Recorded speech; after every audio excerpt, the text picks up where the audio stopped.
वंदे मातरम। सेना बाहुबल से लड़ती है और जनता अपने मनोबल से।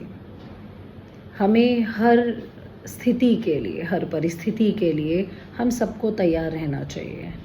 और हम सबको ये बहुत अच्छे से पता है कि जैसे 7 मई का दिन एक डिसाइडेड था गवर्नमेंट ऑफ इंडिया की तरफ से कि आज मॉक ड्रिल्स बहुत जगह कराई जाएंगी, जिससे पता चले कैसे एयर रेड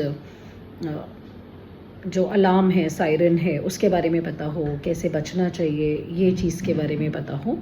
इसके साथ साथ नागरिक सुरक्षा के लिए भी गाइडलाइंस जारी की गई हैं।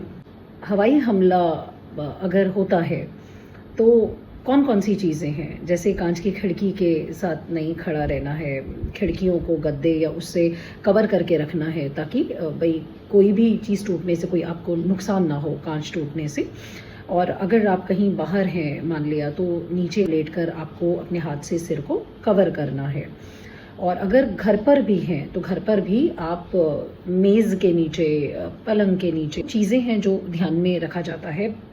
और ब्लैकआउट की अगर हम बात करते हैं तो उसमें बिल्कुल अंधेरा करना होता है, यानी आपको घर में बाहर की लाइट्स ऑन नहीं करनी है, आपको काले रंग के पर्दे आप लगा दो। सिचुएशन ऐसी भी होती है जिसमें आपको अपना इन्वर्टर, जनरेटर, सारे जो आपके इलेक्ट्रॉनिक गैजेट्स यानी विद्युत उपकरण हैं, गैस के उपकरण हैं, सब आपको बंद करने पड़ते हैं। तो यानी हर इमरजेंसी के लिए तैयार रहना चाहिए। और उसके अलावा और चीज़ें हैं, जैसे इमरजेंसी किट भी तैयार होना चाहिए आप लोगों के पास। कैश है, बहुत सारी चीज़ें हैं जो आपको अपने पास तैयार करके रखना चाहिए। इम्पॉर्टेंट डॉक्यूमेंट्स हैं, कागज़ात हैं ज़रूरी, तो ये भी पास होने चाहिए। खाने पीने का सामान, सूखा खाने का सामान, पानी ख़ास तौर पे, ये चीज़ें होनी चाहिए। अफवाहों पे ध्यान नहीं देना है।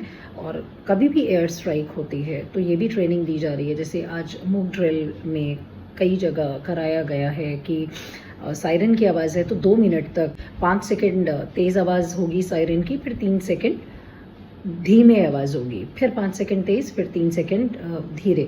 तो ऐसे चलेगा आपका, और 2 मिनट तक लगातार। तो इसका मतलब एयर स्ट्राइक हो रही है, यानी वो हवाई हमला है, ये उसका सायरन होता है। और अगर आपका कॉन्टिन्यूस लगातार 2 मिनट तक अगर तेज़ सायरन है तो इसका मतलब अभी इवैक्यूएशन हो सकता है, यानी अभी हवाई हमला नहीं हो रहा है। तो ये छोटी छोटी जानकारियाँ हैं जो हमें बिल्कुल अलर्ट रहना है।